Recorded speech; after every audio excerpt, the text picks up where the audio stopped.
Distinguished delegates, friends and colleagues, it is my pleasure to invite Luiz Inácio Lula da Silva, President of Brazil, to address this plenary.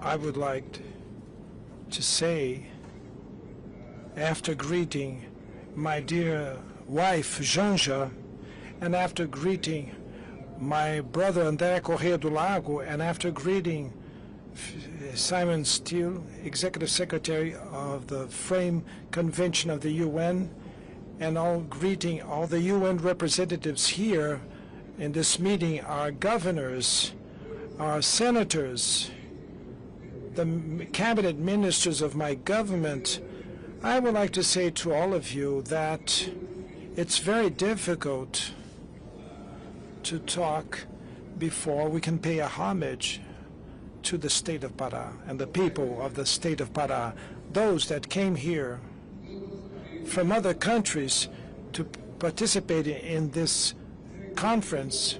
Please pay a lot of attention, because you're going to participate in an event in the state that has a wonderful people. You're going to see men and women that are very joyful, highly educated and polite, that will take care of you in this city as you were never taken care of before. I would like to thank to my team from the Chief of Staff, represented also by Governor Helder Barbalho, for making this achievement to hold the COP meeting in the heart of the rainforest in the state of Pará and in the city of Belém.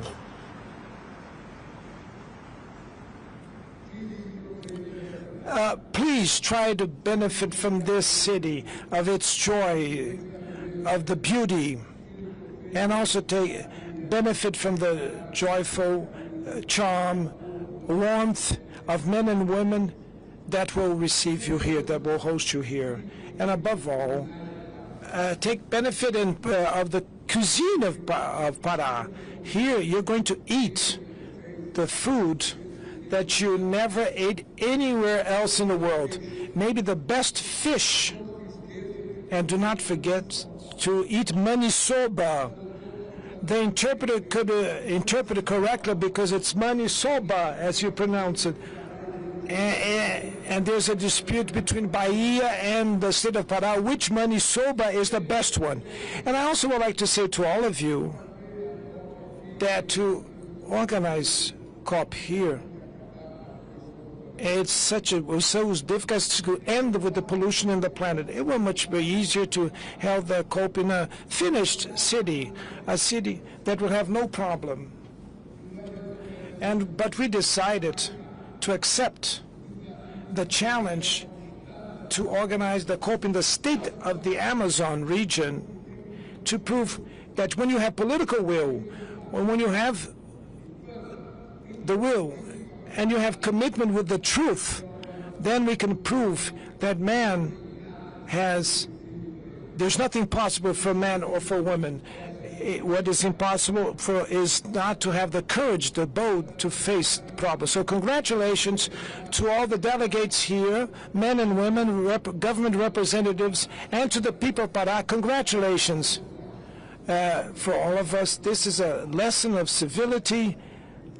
This is a lesson of human greatness, and that the men that go to war, if they were present here at the COP, they would perceive that it's much more cheaper to put $1.3 trillion for us to end with the climate crisis than to put $2 trillion and $700 billion to buy weapons and go to war.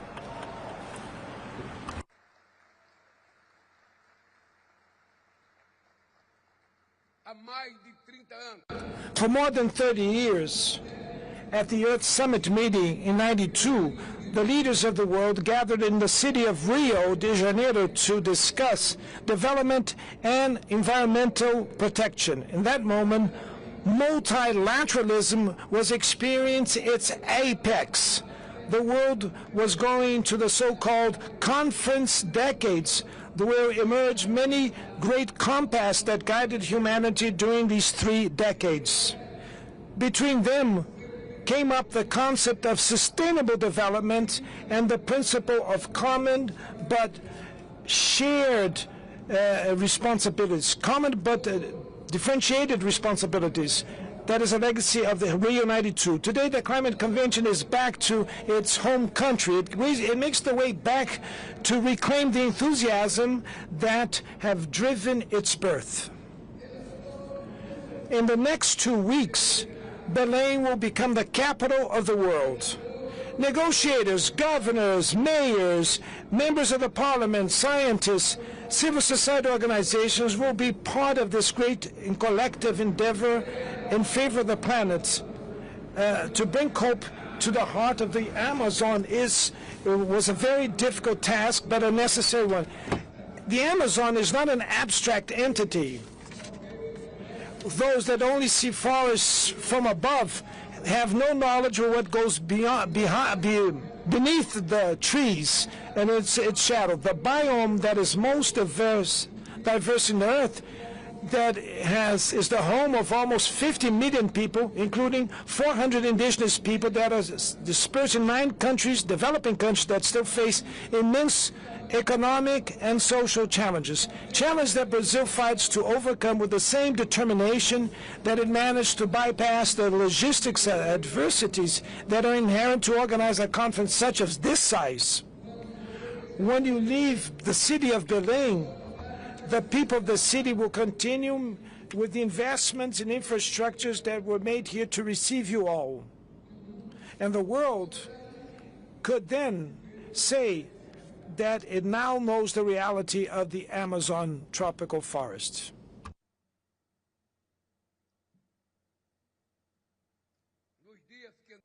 In the days that came before this conference, heads of state and of government, ministers of state, representatives of international organizations and of civil society gathered during the Belém Summit meeting for climate.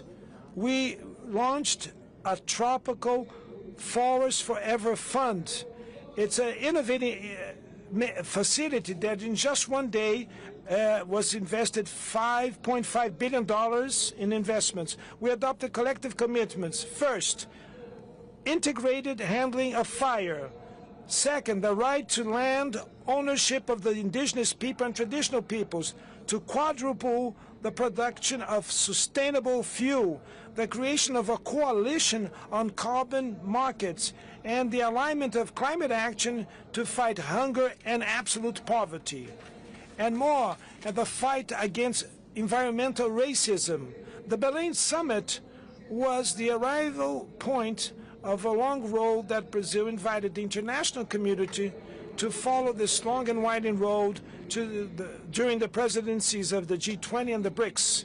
The synthesis of the elements that we gathered during this trajectory is contained in the so-called call to action that we launched during the summit meeting, and that was a contribution to the debates for this COP and beyond the COP.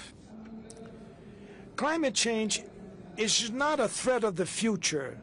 It is already a tragedy of the present time.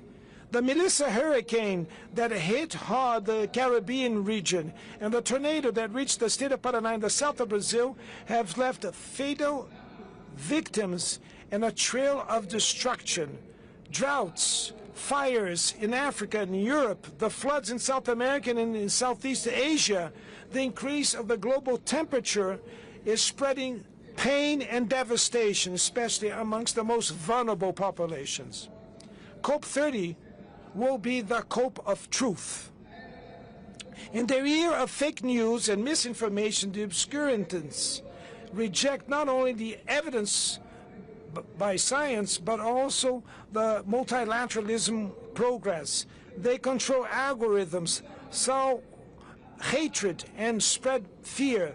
They attack institutions, they attack science and universities. Now it's the moment to impose a new defeat to the denialists.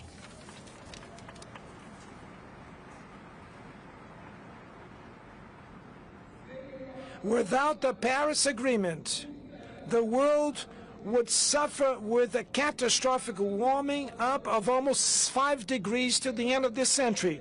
So we're moving to the right direction, but at the wrong speed.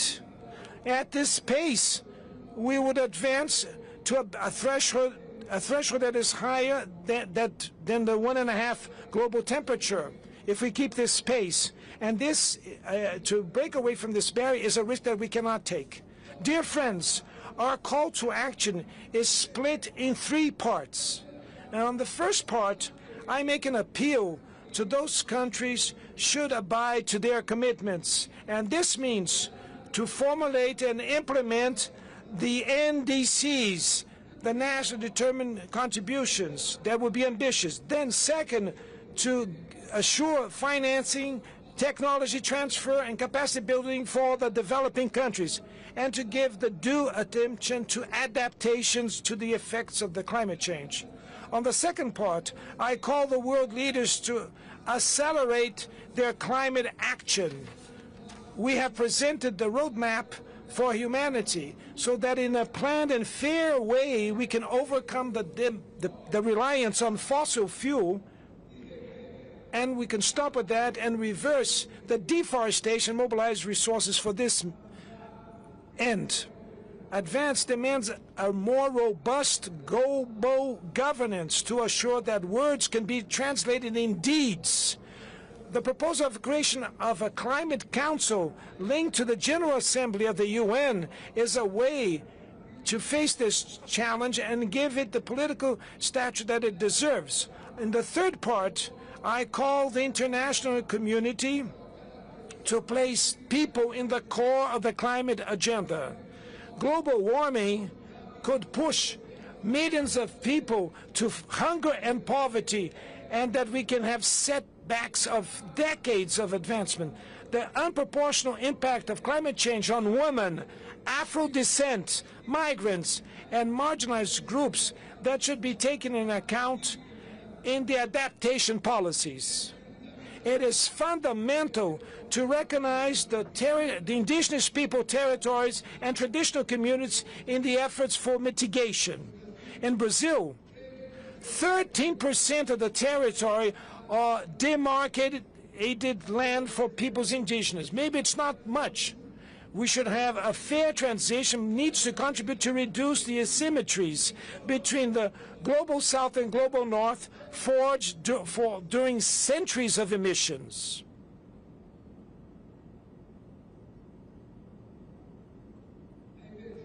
Climate emergency is a crise of inequality. It exposes and exacerbates what is unacceptable. It deepens the perverse logic of those that want to live with dignity and those that can live with dignity and those that should die. To change this choice, it is to give a chance to the future that cannot be dictated by tragedy. The lack of hope could extinguish the hopes of the youth. We owe to our sons and daughters and grandsons the opportunity to live in an earth that is possible to keep a dream. The Yanomami shaman Davi Kopenawa said that the thought of the city is obscured and smoked, obstructed by the noise of the cars and of the machineries. So I hope that serenity of the forests will inspire all of us to clarify our necessary thought to see what needs to be done. A good COP30 for all. Thank you very much.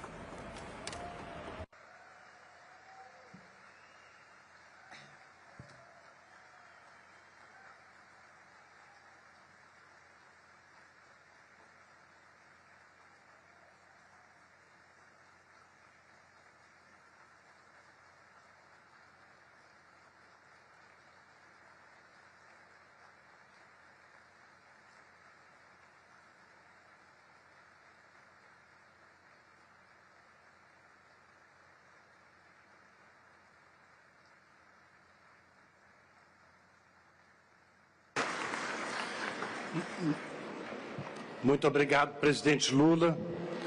Thank you, President Lula. Distinguished delegate, this meeting of the COP is hereby suspended. The CMP is hereby suspended, and the CMA is hereby suspended, all for a few minutes.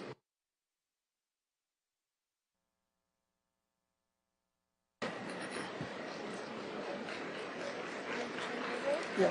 Excellencies will change. Excellency delegates.